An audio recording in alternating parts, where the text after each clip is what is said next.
যখন বিপদে পড়বেন, আল্লাহর হাবিব সাল্লাল্লাহু আলাইহি ওয়াসাল্লাম বিপদে পড়লে আসমানের দিকে তাকাইতেন। কোথায় দিকে? আসমানের দিকে তাকাইতেন, বিড়বিড় করে বলতেন কি যেন। সাহাবারা বলতেন আল্লাহর হাবিব কি যেন বিড়বিড় করে বলতেছেন। আসলে আল্লাহর কাছে সে তার আরজি পেশ করতেছে। এইজন্য বিপদে আপদে আপনারা আসমানের দিকে তাকাবেন, গুনাহ করবেন, আসর পর তওবা করবেন। কখন? আসরের পর তওবার দরজা খোলা থাকে, আর আল্লাহর কাছে সবসময় তওবা খোলা, তওবা করবেন। কিন্তু আদম আলাইহিস সালাতু ওয়াস সালামের দোয়া আসরের পর কবুল হয়েছিল। এইজন্য আমাদের তরিকায় আসরের পর তওবা কবুলিয়াতের সময়, এই আসরের সময় আপনারা বেশি বেশি করে তওবা করবেন। তাহলে দেখবেন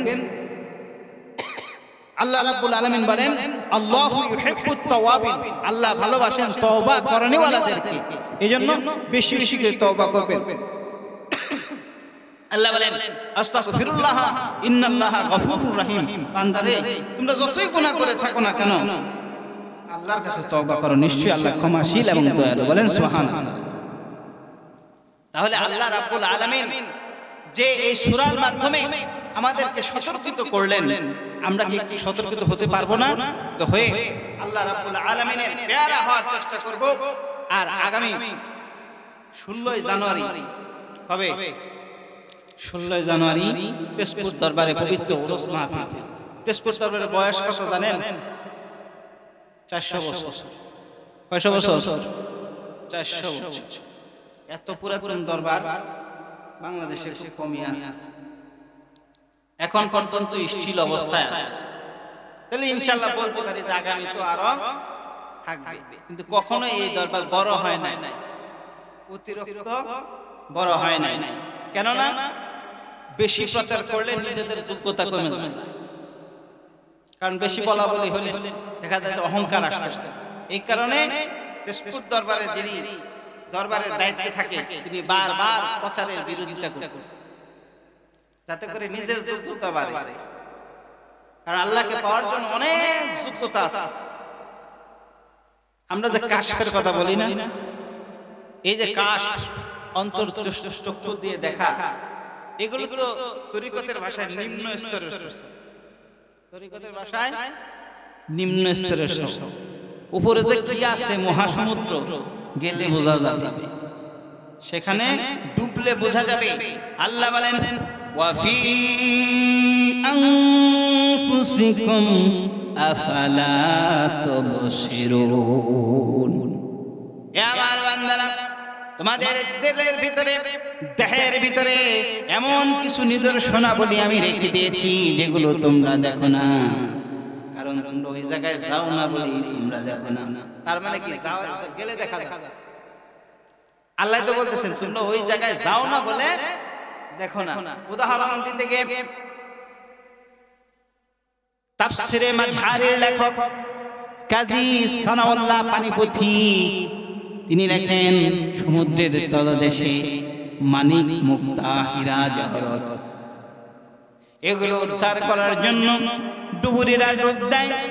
ওই রকম আল্লাহর ভাবুক যারা, তারা এই দেহের ভিতরে যে জিনিসগুলো আল্লাহ রেখে দিয়েছেন এগুলো দেখার জন্য দিল দরিয়ার ভিতরে ডুব দেয়। সুবহানাল্লাহ বলেন। তাহলে আমরা যে এই যে দিলের ভিতরে যা কিছু আছে, এই যে আমরা বলি কলব, রূহ, সের, খুফি, আখা, হা, বাতস, খাক, বাত, নফস, 10 লতিফা, প্রথম দায়রা, এই যে কথাগুলো বলি এগুলো তো আমাদের নিজস্ব কোনো কথা না। এমন না যে আমরা এটা বানাইছি, তা তো না। এগুলো আল্লাহ তাআলা নিজেই এগুলো ব্যবস্থা করে দিয়েছে। এজন্য এগুলো সংশোধন করে সুলতানুল আসকার করতে হবে। এরপরে দায়রায়ে ইমকান এইটা অর্জন করে আপনার দুনিয়ার সব কিছু আপনার ভিতরে আনতে হবে। কিভাবে আনতে হবে? আল্লাহ বলেছেন ওয়া হুয়া মাআকুম আইনা মা কুনতুম। দেখেন সবই আল্লাহ বলে দিতেছে, যেখানেই থাকো না কেন, যেদিকেই তুমি যাও না কেন আমি তোমার সাথেই আছি। বলেন সুবহানাল্লাহ। আল্লাহ বলেন ফাআইনামা তুআল্লু ফাথুম্মা ওয়াজহুল্লাহ। তোমার চেহারা যেদিকেই ঘোরাও না কেন সেদিকেই আমাকে দেখতে পাইবা। সুবহানাল্লাহ। আল্লাহ বলেন ওয়া নাহনু আকরাবু ইলাইহি মিন হাবলিল ওয়ারিদ, আমি তোমার ঘাড়ের সাহারকের অতি নিকটে থাকি। বলেন সুবহানাল্লাহ। তাহলে এই যে আয়াত, এগুলোর মুরাকাবা আছে। আল্লাহ আসলে কি বলতে চাচ্ছেন, আমরা কি বুঝতেছি, এগুলো সরাসরি আমরা কোরআনের নূরের মাধ্যমে দেখতে পাবো। বলেন সুবহানাল্লাহ। এই সবকের ক্লাস আছে, যেরকম ভাবে ভার্সিটির ক্লাস আছে, এরকম ভাবে তরিকতেও ক্লাস আছে। ক্লাস বাই ক্লাস ডেঙ্গায় ডেঙ্গায় এই আয়াতের মুরাকাবা করতে হয়। আমরা কয়জন জাকের আছে সেই মুরাকাবাগুলো করি? জান্নাত কয়টা? 8টা না? জান্নাতুল ফেরদাউসে সবাই যেতে পারবে? জান্নাতে আমরা আমল করি, আমরা সব কিছু করি, যেতে পারবো, কিন্তু জান্নাতুল ফেরদাউসে যেতে হলে আলাদা যোগ্যতার দরকার না? এই যোগ্যতার জন্যই তরিকা নিতে হবে। এই যোগ্যতা অর্জনের জন্যই তরিকায় কাজ করে যে যতটুকু উপরে উঠতে পারবে সে জান্নাতে তত উপরে থাকতে পারবে। বলেন সুবহানাল্লাহ।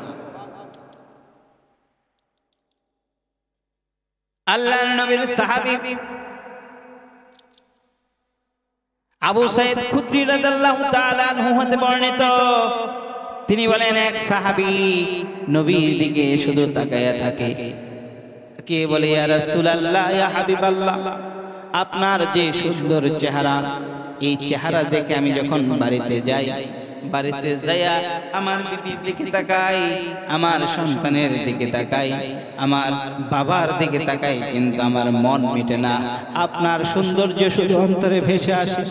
ইয়া রাসূলুল্লাহ, ইয়া হাবিবাল্লাহ, কিয়ামতের ময়দানে জান্নাতে যেখানে থাকবেন, উমর, আবু বকর সহ বড় বড় নবী রাসূলরা আপনার কাছে থাকবে, কিন্তু আমি অধম, আমি তো আপনার কাছাকাছি যেতে পারবো না, কারণ আমি তো গরিব সাহাবী, দূরে থাকি।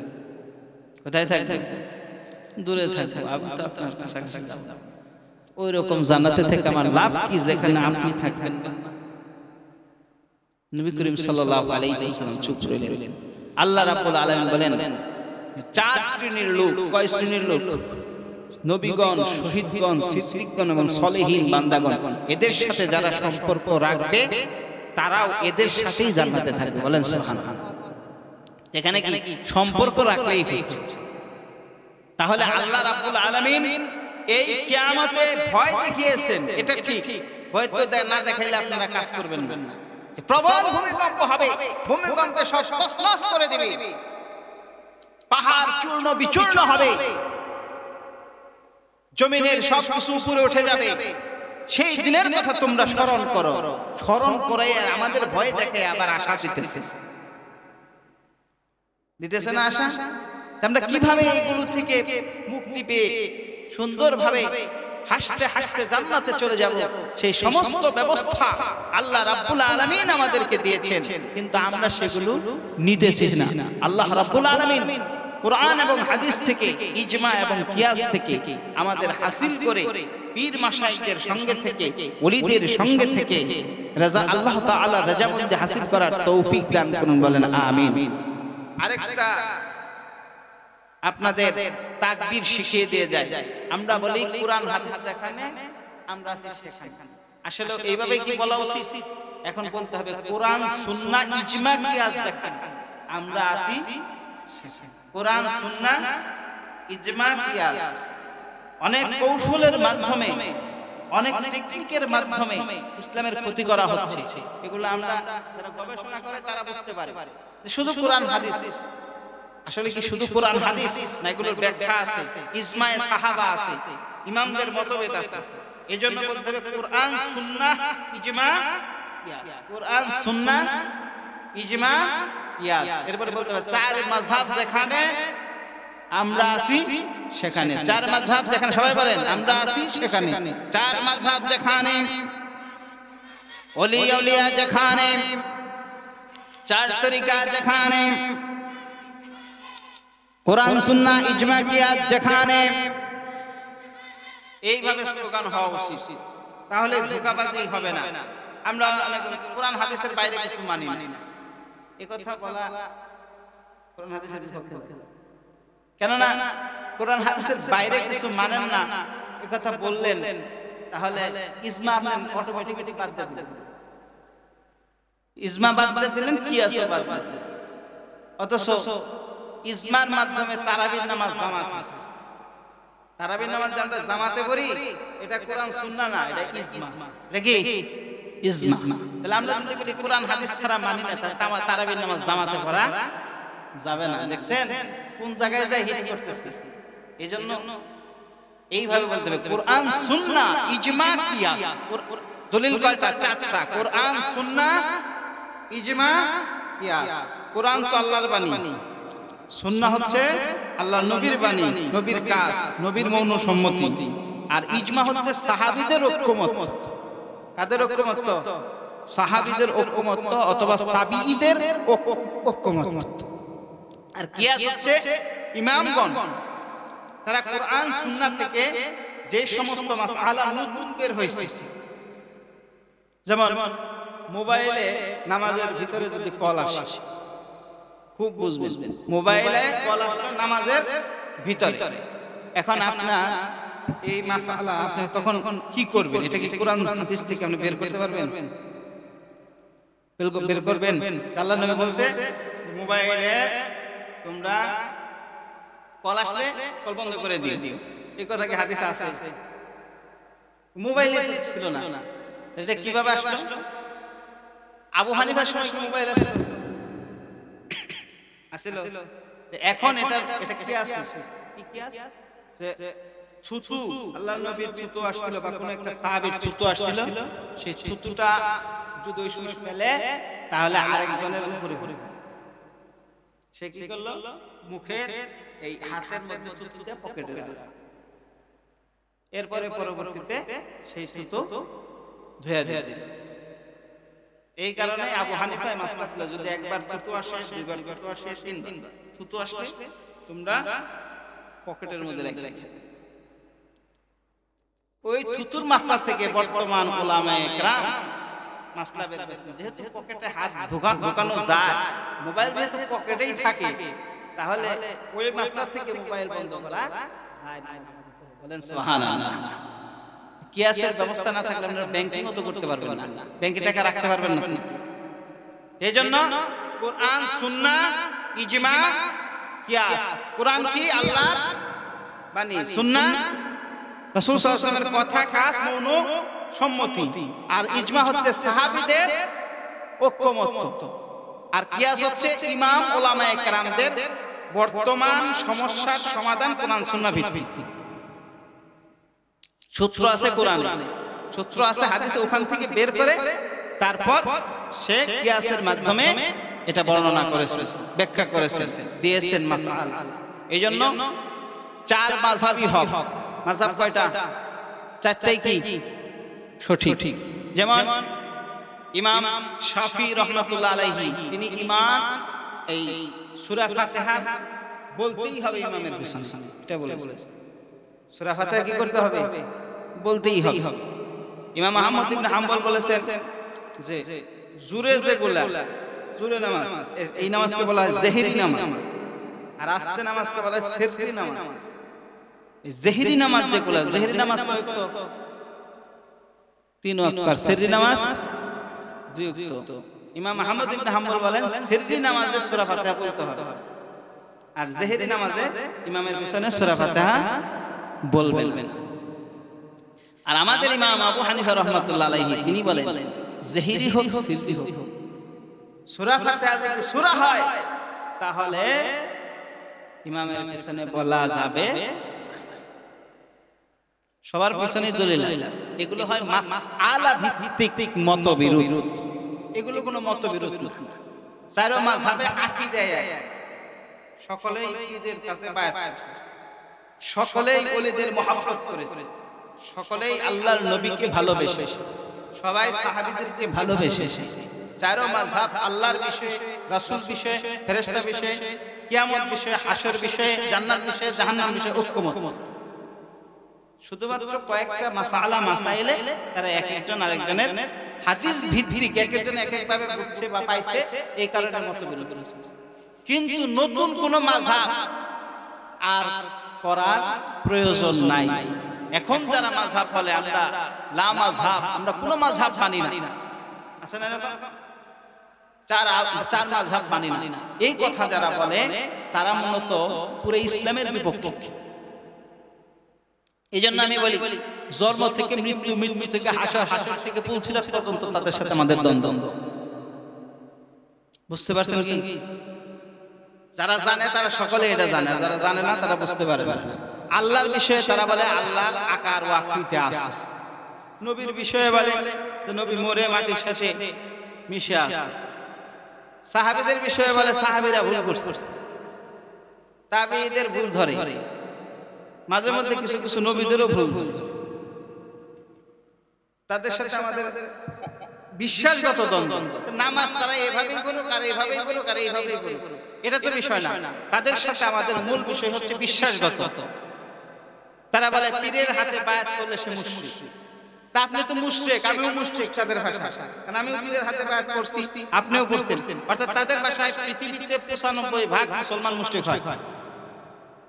মুসলমানদেরকে তারা মুশরিক কইলে তাদের কি ফায়দা? এজন্য এগুলো বিশ্লেষণ করতে হবে, কারা এরা, কোন জায়গা থেকে এই সমস্ত ফতোয়া পাচ্ছে। মুসলমানদেরকে মুশরিক ফতোয়া দেয়, বেদাতি ফতোয়া দেয়, এগুলো ফতোয়া দেয়া মুসলমানদের মধ্যে দ্বন্দ্ব সৃষ্টি করে। এদেরকে আপনাদের চিনা উচিত। বলতেছে আমরা তো খুব সুন্দরভাবে তার ওয়াজ শুনি, কিছু কিছু কথা আছে আরবিতে একটা প্রবাদ বাক্য, কালেমাতু হাক্কুন উরিদাহু বাতিলুন, কথা সত্য উদ্দেশ্য খারাপ। যেমন আলী রাদিয়াল্লাহু তাআলা আনহুকে যারা হত্যা করেছে তারা কি খারিজি ফিরকা, তারা কি বলে বের হয়েছিল তা তো জানেন, কোন কথাটা বলে বের হয়েছিল দেখেন, এ থেকেই বুঝতে পারবেন। খারিজিরা বলেছিল কোন মানুষের কথা মানি না, মানি শুধু আল্লাহর কথা। কথা সুন্দর না? কথা সুন্দর, কিন্তু উদ্দেশ্য খারাপ। কি করলো তারা? আলী রাদিয়াল্লাহু তাআলা আনহুকে শাহাদাতে পেয়ালা দিয়ে দিল। তাহলে এখনো ওই রকম মানুষ আছে না নাই? এরা মূলত বলতেছে আমরা কোরআন হাদিস মানে আর কিছু মানি না, কিন্তু এর অন্তরালে গভীর ষড়যন্ত্র লুকিয়ে আছে। এই কথাগুলো লেখা আছে আর রদ্দু আলাল ওয়াহাবিয়া, কি কি ষড়যন্ত্র আছে সামনে আরো আসতেছে। মিশরের আল আজহারে টাকা দেওয়া হচ্ছে যে আপনাদের মাসলা চেঞ্জ করে। মিশরের আল আজহার যদি কিনা ফেলাই দিতে পারে তাহলে তো শেষ, কিন্তু এখন পর্যন্ত কিনতে পারে নাই। বিভিন্ন জায়গায় বিভিন্ন ভার্সিটি টাকা দিয়ে কিনে তাদের মতবাদ প্রচার করতেছে। এজন্য সাবধান হতে হবে মুসলমান। যে সমস্ত বিশ্বাস নবীর প্রেমকে আঘাত দেয়, নবীকে বলে নবী মুর্দা নবী, আল্লাহর নবী বলে ইন্নাল্লাহা আররামা আলাল আরদি আন তাকুলা আজসাদাল আমবিয়াই ফানাবিউল্লাহি হাইয়ুন ইউরজাক। আল্লাহর নবী বলেন নিশ্চয়ই সমস্ত নবীগণের দেহ মুবারককে আল্লাহ তাআলা মাটির জন্য হারাম করে দিয়েছেন, আল্লাহর তরফ থেকে তারা জীবিত এবং জীবিকা পাচ্ছে। বলেন সুবহানাল্লাহ। আল্লাহর নবী বলেন আল আমবিয়া আহইয়াউন ফি কুবুরহিম ইউসাল্লুন, নবীগণ কবরে নামাজরত অবস্থায় জীবিত অবস্থায় আছে। বলেন সুবহানাল্লাহ। আল্লাহর নবী বলতেছেন আর আপনি বলতেছেন যে সে মরে গেছে। এজন্য তাদের পেছনে নামাজও হবে না যারা বলবেন যে আল্লাহর নবী বা অন্যান্য নবীরা কবরে মৃত অবস্থায় আছে। এজন্য একজন আল্লাহর ওলির সাথে সহবতে থাকলে দেখবেন অটো সব এলেম ভিতরে আসছে, এবং আপনি দেখলেই বুঝতে পারবেন কোন আলেম বেজাইল আর কোন আলেম সঠিক। এজন্য আল্লাহ তাআলা আমাদের সবাইকে বুঝার তৌফিক দান করুন। বলেন আমিন। এখন আমরা মিলাদ করব। আল্লাহ রাব্বুল আলামিন আমাদের সবাইকে দ্বীন এবং আখিরাত উভয় জাহানে কবুল করুন। বলেন আমিন। আপনাদের সবাইকে দাওয়াত দিচ্ছি আগামী 16 জানুয়ারি। কত তারিখ? 16 জানুয়ারি তেজপুর দরবারের পবিত্র ইসালে সওয়াব ওরস মাহফিল। উক্ত মাহফিলে আপনাদের সবাইকে দাওয়াত দিচ্ছি। আল্লাহ তাআলা আমাদের ওই মাহফিলটাকে সুন্দর করে সম্পূর্ণ করার তৌফিক দান করুন। বলেন আমিন। কারণ আমি বা আপনি ইচ্ছা করলে তো সেই মাহফিল সম্পূর্ণ করতে পারবো না, যদি আল্লাহ তাআলা না করতে দেয়। আর যা আল্লাহ করতে দেয় পৃথিবীর কেউ বাধা দিতে পারবে না। এজন্য আল্লাহর উপর সম্পূর্ণ ভরসা রেখে আপনাদেরকে দাওয়াত দিচ্ছি। আপনারা যান, দেখেন, বিভিন্ন জায়গায় গিয়েছেন, তেজপুর দরবারও দেখে আসেন। দেখে আসলে যে বায়াত করতে হবে তা তো না। যে যে দরবারে মুরিদ থাকেন বা না থাকেন ওখানে ওয়াজ শুনতে যাবেন। কি শুনতে যাবেন? ওয়াজ শুনতে যাবেন। ওয়াজ শুনবেন, জিকির করবেন। আল্লাহর জিকির করতে কোনো বাধা আছে? দরুদ শরীফ পড়তে বাধা আছে? দরুদ শরীফ পড়তে নির্দেশ কে দিয়েছেন? আল্লাহ দিয়েছেন। একবার দরুদ শরীফ পড়লে 10টি নেকি হয়। কয়টি নেকি? কয়টি? 10টি নেকি হয়। 10টি গুনাহ মাফ হয়। কয়টি মাফ হয়? 10টি স্তর বৃদ্ধি পায়, 10টি রহমত নাযিল হয়। সুবহানাল্লাহ। একটা উম্মত বান্দা তার দৈনন্দিন 1000 বার দরুদ শরীফ পড়া উচিত। কয় হাজার বার? কয়বার পড়েন? কয়বার পড়েন? দরুদ শরীফ পড়বেন। কিয়ামতের ময়দানে এই কপাল থেকে নূর বের হবে বেশি বেশি দরুদ শরীফ পড়লে। বলেন সুবহানাল্লাহ। আপনারে আল্লাহ তাআলা নূরের চেয়ার দিবে, নূরের পাগড়ি পরাই দিবে। বলেন সুবহানাল্লাহ। এজন্য বেশি বেশি দরুদ শরীফ পড়বেন। আল্লাহ তাআলা আমাদের দরুদ শরীফ বেশি বেশি পড়ার তৌফিক দিন। মিলাদ, আমাদের তরিকার মিলাদ একটু অন্যরকম, এটা সব মোটামুটি এখানকার জানেন। সুফি ফতেহ আলী ওয়াইসি রহমাতুল্লাহ আলাইহি, যিনি আমার দাদার দাদা পীরের, আমার দাদার দাদা পীর, তার বুঝাইতে পারছি? আমার দাদার যে দাদা পীর, তার নাম হচ্ছে শাহ সৈয়দ ওয়াজেদ আলী, যার বাড়ি মেহেদীবাগ কোলপুর। ওনার পীর হলো সুফি ফতেহ আলী ওয়াইসি রহমাতুল্লাহ, যিনি ফুরফুরার আবু বকর সিদ্দিক। তাহলে আমাদের দাদার যে দাদা পীরের পীর, উনি যেভাবে আমাদের মিলাদ শরীফ যেভাবে সেটিং করে চলে গেছেন, ওইভাবে আমরা করি, কোনো রদ বদল করি নাই। এ কারণে যারা নতুন ভাবে, তারা নতুন আঙ্গিকে সংস্করণ করছে, মিলাদে অনেক গজল সেট করছে, তারা করে তাদের সৌন্দর্য, কিন্তু আমরা এটা পরিবর্তন করি নাই। এজন্য বর্তমানে আমাদের মিলাদের সাথে অনেকের মিলাদের মিলে না। আমরা ফতেহ আলী ওয়াইসির বরকতের কারণে এটা পরিবর্তন করি। ফতেহ আলী ওয়াইসি যে কাসিদাগুলো লিখেছে, আল্লাহর হাবিবকে দেখে দেখে লিখেছে। বলেন সুবহানাল্লাহ। তিনার নিজের কলমে লেখা, আমি আল্লাহর হাবিবকে যখন ইচ্ছা তখন দেখতে পেয়েছি। বলেন সুবহানাল্লাহ। এই শক্তি আল্লাহ তাআলা তাকে দিয়েছিল, এজন্য ওনার নাম হচ্ছে রাসূল নুমা, অর্থাৎ যখন ইচ্ছা তখন যাকে ইচ্ছা তাকে রাসূলকে দেখানোর ক্ষমতা। এটা পৃথিবীতে দুইজন তিনজন ওলি পেয়েছে এই ক্ষমতা। একটা হচ্ছে ওয়াইস কারনি, ওয়াইস কারনি আধ্যাত্মিক জগতে, আরেকটা হচ্ছে খাজা বাহাউদ্দিন নকশবন্দি, আরেকজন হচ্ছে সুফি ফতেহ আলী ওয়াইসি রাহমাতুল্লাহ। তিনার লিখিত কাসিদাগুলোই আমাদের মিলাদে পাঠ করা হয়।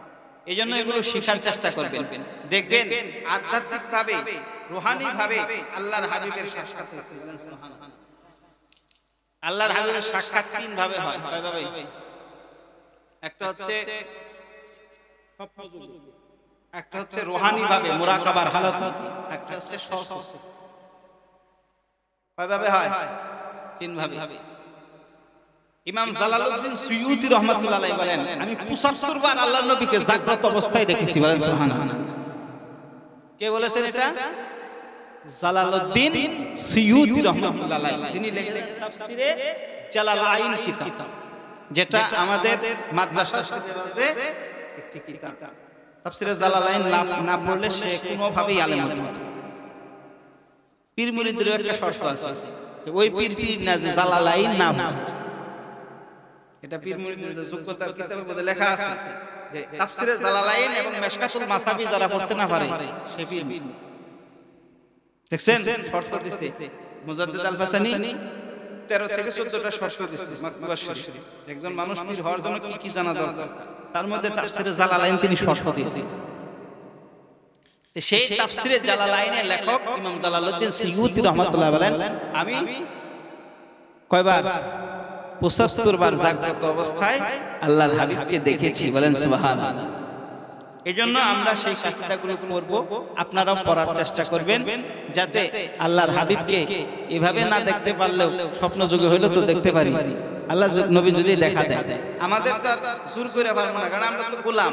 নবী তো তিনি নবী আর আমরা হচ্ছে উম্মত, আমাদের তো কোনো শক্তি নাই যে আপনি দেখা দেন এভাবে বলতে পারবো। আমরা আরজি দিতে পারবো, ইয়া রাসূলুল্লাহ, ইয়া হাবিবাল্লাহ, দয়া করে একটু দেখা দেন, এইভাবে বলতে পারবো। এটা তো বলতে পারবো না, দেখা দেন এভাবে বলা যাবে? চেয়ারম্যানকে আপনারা কি জোরে করে কথা বলতে পারবেন? এমপি কে, মন্ত্রীকে, প্রধান উপদেষ্টার সামনে বড় বড় আলেমরা যাইতেছে না, চাই কিন্তু একটু নম্র ভাবেই কথা বলে, কারণ চেয়ারের মর্যাদা। কিসের মর্যাদা? ডক্টর ইউনূসের মর্যাদা না, মর্যাদা কিসের? চেয়ারের। সে কারণে আল্লাহর হাবিব নবী, তিনি রাসূল, তিনি শ্রেষ্ঠ, তার সামনে কথা বলতে হলে আদবের সহিত বলতে হবে। তাকে দেখা দিতে চান, আদবের সহিত বলতে হবে। ও মিসকিনা নেদার কাহা সুফর মায়ে নজর বারে বহালাম হাম নজর ফরমান কে খা কে পায় মিসকিনা। ইয়া রাসূলুল্লাহ, আপনার দরবারের মিসকিনদের হালে আপনার যেরকম নজর হয়, মদিনায় যারা গেছে তাদের কথা বলতেছি, ওইখানে যারা গেছে তাদের হালে আপনার যেরকম নজর হয়, ইয়া রাসূলুল্লাহ দয়া করে একটিবার এই গুনাহগার মিসকিনদের হালে একটিবার নজর দিন, বলেন আমিন। সালাতু রাব্বি আলা মুহাম্মদ রাসূল জিন্নি বাশার মুহাম্মদ সালাত না হইলে পয়দা মুহাম্মদ নূর না হইয়ে তো ইনসান জিনহরি না হইলে পয়দা মুহাম্মদ নূর না হইত ইনসান জিনহরি না হইত শয়তান না হইত গন্ধম না হইত শয়তান না হইত গন্ধম সালাতু রাব্বি রাসূল জিন্নি বাশার মুহাম্মদ সালাতু রাব্বি দিন দুনিয়ার তুমি তো বাদশাহ তোমার উম্মতের কিসের আন্দেশা দিন দুনিয়ার তুমি তো বাদশাহ তোমার উম্মতের কিসের আন্দেশা তোমা বিনে হাসরে নাহি ভরসা তোমা বিনে হাসরে নাহি ভরসা সালাতু রাব্বি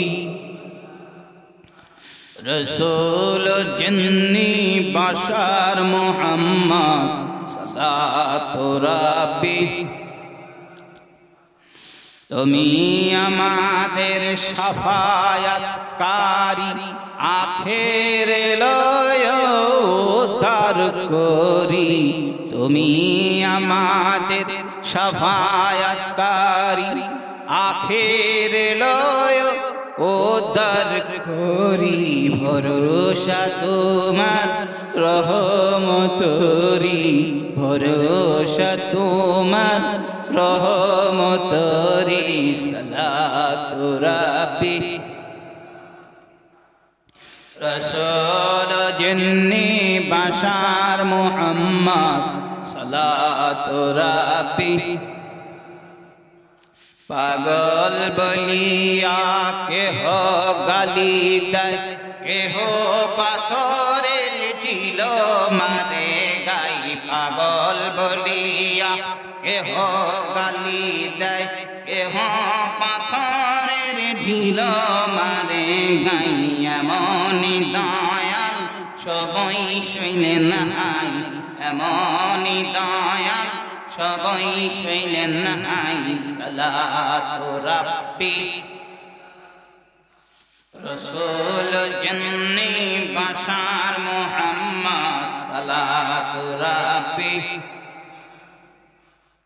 খোদাতে কাতর হইতেন যখন পেটেতে পাথর বাঁধিতেন তখন খোদাতে কাতেন যখন পেটেতে পাথর বাঁধিতেন তখন দাঁড়ায় এসেন সে উম্মতের কারণ দাঁড়ায় এসেন সে উম্মতের কারণ সালাতু রাব্বি আলা মুহাম্মদ রাসূল জিন্নি বাশার মুহাম্মদ সালাতু রাব্বি আলা মুহাম্মদ উম্মতি উম্মতি বলে আরোধন পেটে ভরে নাহি খাইলেন কখন উম্মতি উম্মতি বলি আরোধন পেটে ভরে নাহি খাইলেন কখন নাহি ঘুমাতেন ভরে দুনয়ন নাহি ঘুমাতেন ভরে দুনয়ন সালাতু রাব্বি রসুল জিন্নি বাশার মুহাম্মদ সালাতু রাব্বি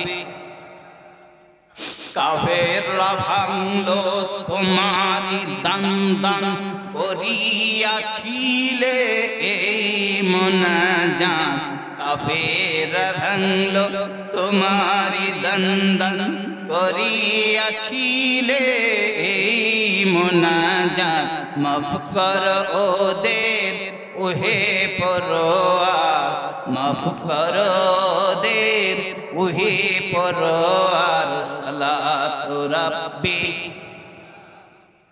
রসুল জিন্নি বাশার মুহাম্মদ সালাতু রাব্বি